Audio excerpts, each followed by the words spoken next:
A common conversation I have with clients or people when they ask me about coaching is I might talk about pain points.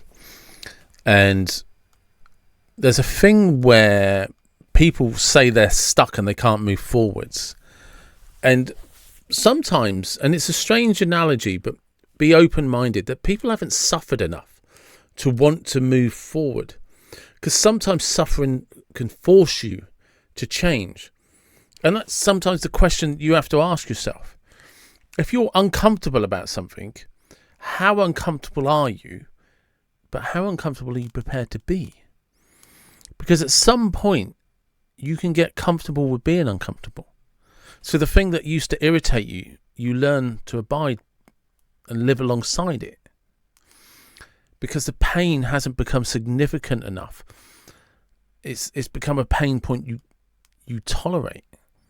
But if it builds up, it gets to a tipping point.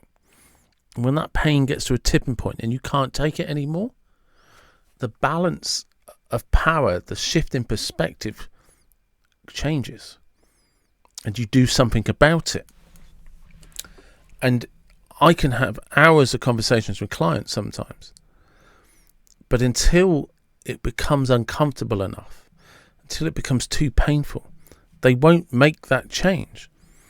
Because they don't want to. They can commit full time to the suffering and learn to just carry this little rucksack of burden on them, not realizing how much it holds them back, how much it weighs them down. They're okay with it because they've created this mindset that change is harder. That change ahead of them would be more painful. And until the tipping point comes up, until it gets so painful that the shift in power can change like a seesaw, that the weight on the other side is just so heavy now that it tilts in the right direction, you won't do anything about it. And you have to ask yourself, like, what is the number? What is the parameters? What is the structure? What is it that, right, when it gets to this point, it's an absolute ridiculous place to be. I'm going to quit. I'm going to do something about it. I'm going to make a change. Because normally what happens when people set that marker, that milestone, they get to it and they're like, oh yeah, I can probably tolerate a bit more, really. I was just overreacting. It's not painful enough then, is it? It's got to be more painful than you are stubborn. It's got to be more painful than you are afraid. You can't create courage. Courage is standing up to something when you know you're afraid. There's no courage when you're forced to do something. That's not being courageous. It's not being brave. You don't have an option. And it's not easy. It isn't easy.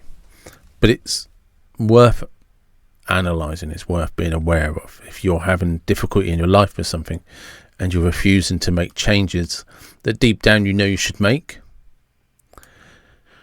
try and come up with a ballpoint figure of what would make you do that, because you're going to get there sooner rather than later.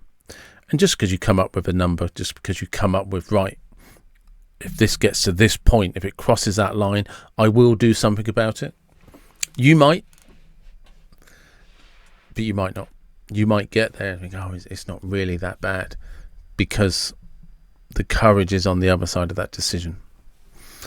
And if it's not painful enough for you yet, you're not going to make the decision.